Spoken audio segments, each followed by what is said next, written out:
Hello, everyone. Welcome to closing night of CAAMFest Forward and our Q&A with Hao Wu, one of the three directors of tonight's closing night film, 76 Days. My name is Stephen Gong, and I am the executive director of CAAM. And before we start, I'd like to remind you all that this film is eligible for our Audience Award. To vote, please click on the link below the video player. Winners will be announced right after the festival, which ends tonight.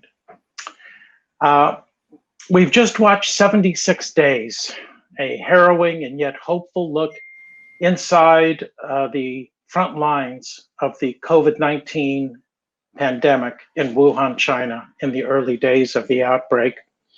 If you've got questions for Hao, please feel free to type them in. Also, on the Q&A prompt below your screens.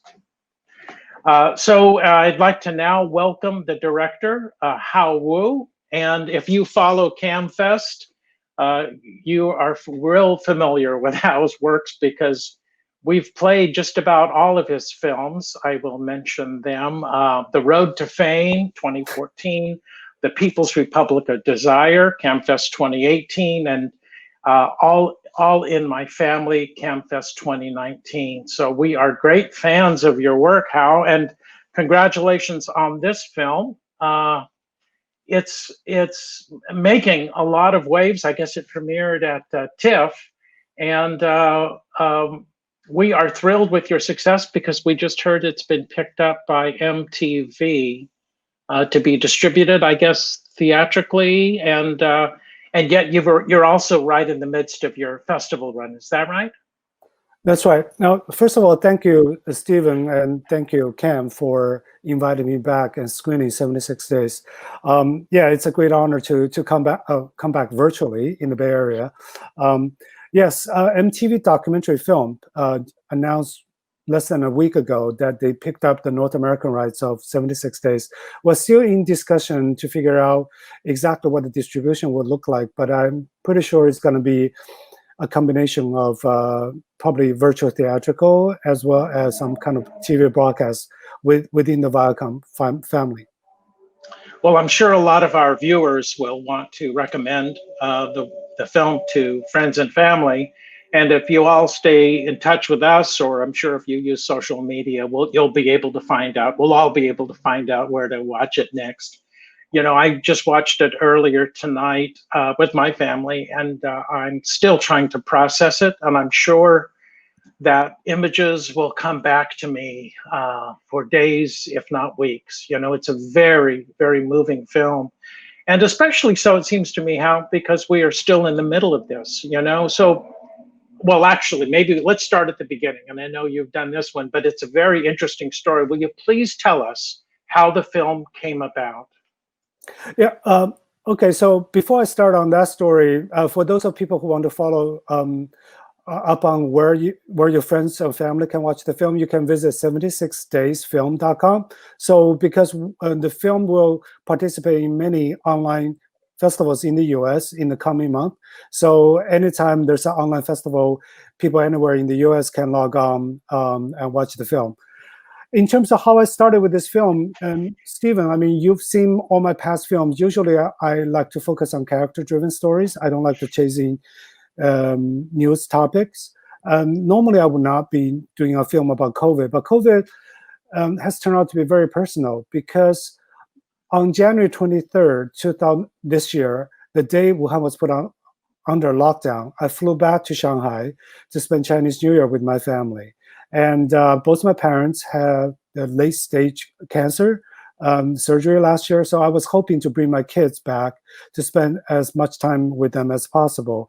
But then 24 hours before the flight, we heard about the Wuhan lockdown. We were all very confused and were in shock and trying to figure out what this all meant. Did it mean that the government had complete control over the situation, or did it mean the government was lying somehow? Right now, they were just freaking out, right? And at the scale of the outbreak. But in the end, I flew back by myself. I spent 10 days with my family in Shanghai, China's largest city of 21 million. absolutely empty and eerie during China's biggest family holiday. So during that 10 days, nobody was visiting each other. We're just all stayed indoors and checking out on social media to figure out what happened in Wuhan. And there were so many news reports and social media posts coming out. People were really getting angrier and angrier, just wondering how the hell this thing became this out of control. So once I got back to the US in early February, when US Network approached me to do a coronavirus documentary, I jumped on because I've been thinking about this for a long time, really trying to figure out what caused this. Even though the US Network later dropped the project, but I still continue with it. So what I did was I reached out to filmmakers, over a dozen, who had been filming in Wuhan on the ground since early February. And that's how I found my two co-directors. Because as soon as I saw their footage, I was shocked. I was like, this is what's needed to tell the horror and the scale of this outbreak. And we started collaborating. Basically, they will upload their footage onto a cloud service in China. I would download the footage in New York over the Great Firewall. It's usually a couple of days late, so we would talk about had some conversation about characters and how to film, where to focus.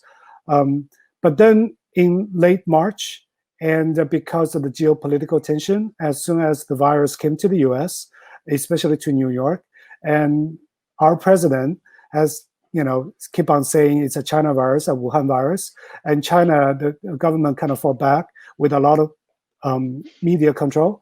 So they were trying to control the COVID narratives coming out of China. So my co-director stopped collaborating with me then in late March.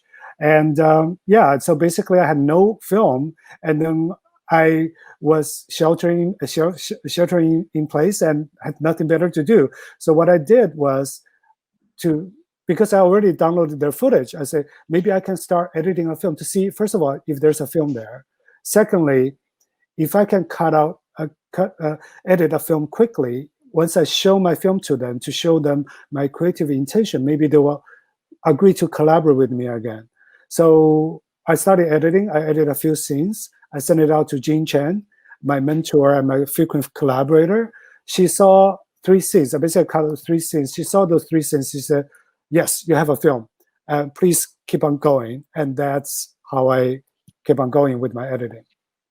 It's a wonderful story. And for our viewers also, I have to mention, we are great fans of Jean Chen and her work, and she's a former CAAM board member. So I'm so glad that she encouraged you. So what stood out to me, one of the things, Hao, in that film, and I'm sure all of our viewers were all thinking about this, it's remarkable in a way how we're in the midst still, right, of the pandemic. And there's this geopolitical accusations and recriminations behind the scene that, as you mentioned, complicated the creation of this project from the very beginning, and yet you've been able to pull it off, which is a great testament, I think, to kind of the willpower of a filmmaker, of the artist. But I also find it very interesting that we see none of that kind of political turmoil on the screen, and that you keep the focus so tight, on the patients and on the front line, the doctors, and especially those nurses. It's remarkable. And I wonder if you would, if you have a comment to make a sort of about how you found your narrative arc and why you kept it so tightly focused on people experiencing that part of the pandemic. Yeah, I think, first of all, I think my own thinking about this pandemic really changed since January, because I was spending a lot of time not only working on this film, but also reading a lot about past pandemics, about how I read about AIDS pandemic, the Spanish flu, the Black Death, all the way back. It just seemed that every single time, whenever there's a pandemic or some kind of outbreak, there, people always try to blame others, right? There's a human tendency. So I guess in the beginning, I was angry at how Chinese government handled this crisis. My original intention was to do an investigative journalist piece, but really quickly I realized, I reached out to my friends who are reporters for Chinese media as well as Wall Street Journals and New York Times. They've done great reportage work, but then it's still very hard to pinpoint exactly what happened in the very, very beginning. So I asked myself, what more can I bring to this, to the understanding of the origin if I don't have any great source? I'm the kind of filmmaker who don't want to regurgitate what's already been well covered in the media. So that's one of the, so that's kind of helped me, guide me to focus on what's not being shown before in the media, which to me is the upfront and personal experience what the pandemic is like. And secondly, during the editing stage, I actually try to cut in some news clips, some social media video to, with the goal of maybe to situate the viewers better during the 76 lockdown, the viral cases, what happened, like during the first 2 weeks of the lockdown, a lot happened in Wuhan. There was a PPE shortage, and there's a Red Cross scandal when they're trying to distribute donated goods. And then the central government replaced all of the local governments, right? There's a lot of happening. So I tried to do that. But then in the end, I was like, this is too much inside baseball, because a lot, unless you really follow the news carefully, you would not understand why this complexity.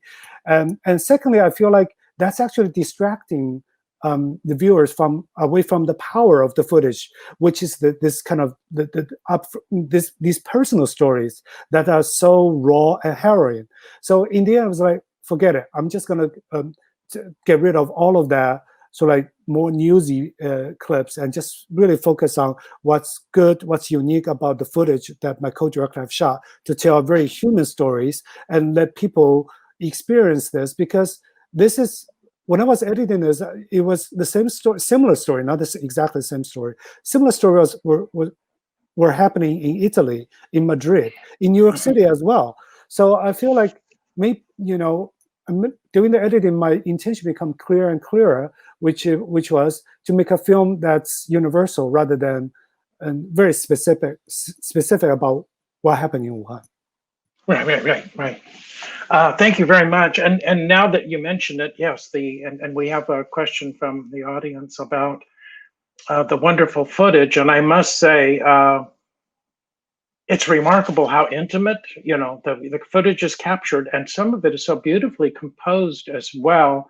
And I think it's time, maybe we should mention your two collaborators. Weishi Chen is one of them, and one who is decided to remain anonymous. And I just wonder if you could tell us a little bit about their background, maybe, and how they gained such incredible access, and then just a little bit how you found the footage. What were you thinking when you got a lot of this raw footage?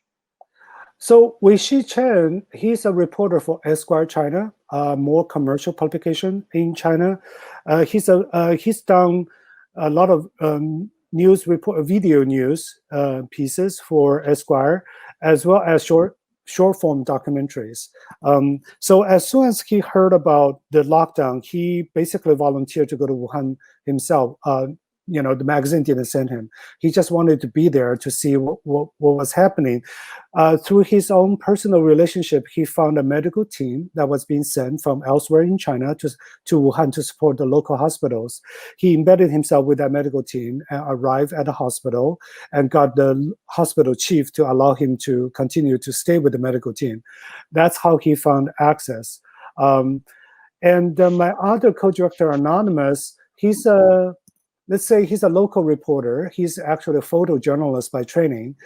He wasn't supposed to be shooting video, but just like in terms, and in the end, he decided like the photos were not doing justice to the great stories happening on the ground there. One of his main worry was because he worked for a state-owned entity, so he's always very worried about any negative feedback or blowback, and not. I mean, right now we are less concerned about the government per se, but we're more concerned about internet trolls in China. There are a lot of young people online that's ultra nationalistic, right? If they ever see anything negative portrayed about China, they may jump up and accuse the filmmaking team of, doing this for personal benefits. And so he doesn't want any of that to potentially impact his job, livelihood. So he chose to be anonymous. I see. Well, I have to say, one of the remarkable things, and some of our audience members have caught on to this also, we never see the faces of the doctors or nurses. And, in some of the American COVID kind of journals that we see, oftentimes, right, where the frontline people are recording these in their off hours, and we see that. So it's remarkable, and it kind of it humanizes, I think, the whole pandemic in a much deeper way. That even though you can't see them, just to hear and maybe read the translation, but to hear their humanity. My father was a doctor. I have to tell you, my mother was a nurse. So I love the way that the caring and the humanism of the frontline doctors and nurses is portrayed. To me, they're what's really amazing too, because they're heroes, but in the film you have that wonderful exchange where one of the patients likens them to soldiers, right? That you're doing your duty. And I thought it's not something I think here in the US that we think about, but I do think it is shared, by first responders and by nurses and doctors worldwide, that it is a obligation, right, and a duty to try to save lives. So anyway, I was just sort of taken by that completely, and it makes me just ask you though, do you have some kind of reaction that you want to see your audiences feel about the pandemic and draw from your film? Yeah, when I was working on the film, I was mostly just following my emotional instinct. I basically went after the shots that moved me, because my grandfather passed away in March, and I wasn't able to go visit him because of the pandemic, because of the travel restriction. So when I was editing, I was subconscious, just like, I don't want anything to explain anything. I just want to see those moments when human to human they connected. So I guess I wasn't very clear about my intention when I was making the film, but I guess right now, looking back, I feel like you said beautifully too, like all over the world during a medical crisis, frontline medical workers take it as their duty, right, to help people. And what working on this film has taught me is that, other than the horrible things I learned from reading the books about past pandemic, about the human evils that come out, it's actually, there's a lot of human goodness can come out during a pandemic like this. So for me, I guess I kind of making this film trying to remind people we're all the same, regardless where you are in the world. During a catastrophe like this, we all have this desperate need. We're all, first of all, scared, right? But we also have this desperate need to still connect with other human beings. We are still capable of helping each other, to help each other to live through this crisis. I guess I'm just trying to remind people this common humanity in all of us in during this pandemic. And secondly, I guess, just take this seriously, because in the US, the pandemic has become such a just statistics and political talking points. We a lot of time when we argue, we keep on forgetting that human lives at stake, that families being broken apart by this. So I guess just like people take this seriously, wear your masks. Great, thank you for that. A couple of viewers have, first of all, wanted to congratulate you on making such a wonderful film. They wonder if you have shown it or if it's been seen by anyone in China, and if you have, through your collaborators, if you've followed up or know about sort of any of the subjects, how they're doing now?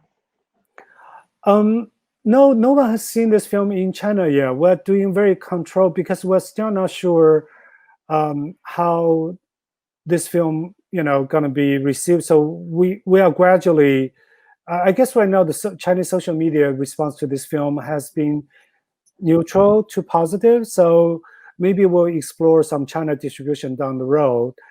This thing, we were just rushing to finish this film. We just premiered in September at TIFF, so we're still working out our distribution plan. I think for my two co-directors, the Anonymous is definitely, he's in Wuhan. He's in touch with some of the subjects. And Wei Shi, he's back in Beijing. I think he was pretty traumatized being locked up in Wuhan during the lockdown. And sometimes I joke with Wei Shi, I was like, can you go back to do some pickup shots? He's like, no, I don't want to go there. I think for anybody who's involved, especially the residents of Wuhan, it is a trauma people are still recovering from, even though everything's kind of quote unquote back to normal to some degree. It's going to take a while. It's going to take a while. I'm really happy some filmmakers in China are making documentaries about the recovery. So hopefully we'll be able to see that in the next year or so. Yeah, right. Well, I hope someone will follow Little Penguin, so we can, so this will be a part of her life, and hopefully a memorable one when she was on camera from the moment of birth, really, right, all the way through. It's an amazing story, and it leaves one with such a wonderful feeling of hope and humanity that still new life can emerge, from all of this sadness. And I guess I just have to say, you've left us amazingly, with these indelible characters. The fisherman Communist Party member is injected a lot of great humor and comic relief, right? Comic relief. Some of those nurses and the drawing of messages on their PPE. I mean, there's just a lot that will stay with me. Well, we're close to the end. I wanted to see one more of those. I guess Anson wanted to say, this, I want to take us back to the notion that all of the, the doctors and nurses were always tightly.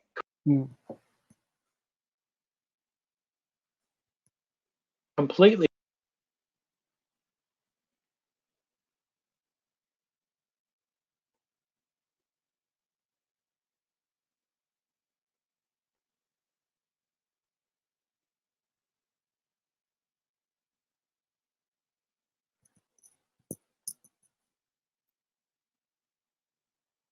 Can you hear me now? Yeah. Okay, I'm sorry.